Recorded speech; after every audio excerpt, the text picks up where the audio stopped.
Could a strange substance found by a southwest Arkansas man be part of a government test? Well, that's the question at the heart of a phenomenon called chemtrails, now getting widespread attention. Well, tonight, KSLA News 12 investigation reporter Jeff Farrell shows us the results of testing we had done about what's in our skies. It seemed like some mornings it was just crisscrossing the whole sky. It was just like a giant checkerboard. Bill Nichols snapped several photos of the strange clouds from his home in Stamps, Arkansas. They begin as normal contrails from a jet engine, but do not fade away like a normal contrail. Soon after, he saw particles in the air. You know, because we'd see it drop to the ground in a haze. Nichols then noticed the material collecting on the ground. This is water and stuff that I collected in bowls. I had it set out in my backyard on my dad's pickup truck. KSLA News 12 had the sample tested at a lab. The results? A high level of barium, 6.8 parts per million, more than 3 times the toxic level set by the EPA. Armed with these lab results about the high levels of barium found in our sample, we decided to contact the Louisiana Department of Environmental Quality. They told us that, yes, these levels are very unusual, but at the same time, they added the caveat that proving the source is a whole nother matter.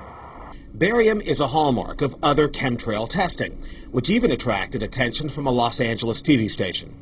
There's already no shortage of unclassified weather modification programs by the government. But those who fear chemtrails could be secret biological or chemical testing on the public point to the 1977 Senate hearings in particular, which confirmed 239 populated areas had been contaminated with biological agents between 1949 and 1969.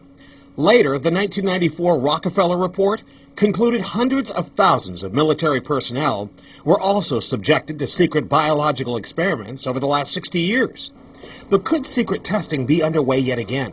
I'd rather it be something inert and benign, something that's, not causing any damage, but I'd like to know what it is. KSLA News 12 discovered chemtrails are even mentioned by name in the initial draft of House Bill 2977 back in 2001 under the Space Preservation Act. But the military denies any such program exists. Jeff Farrell, KSLA News 12 reporting. And, it turns out until 9 years ago, the government had the right under U.S. law to conduct secret testing on the American public under specific conditions. Only a public outcry repealed part of that law, with some exceptions.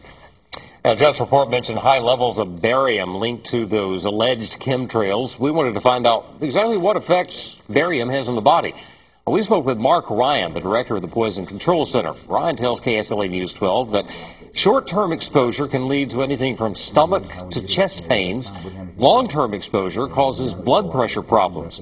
Ryan addressed concerns by chemtrail researchers that barium could be meant to wear down a person's immune system. Anything that causes ill effects in the body long-term chronically is going to affect your ability because it's constantly working on the body. So from that aspect, yeah, that's a potential.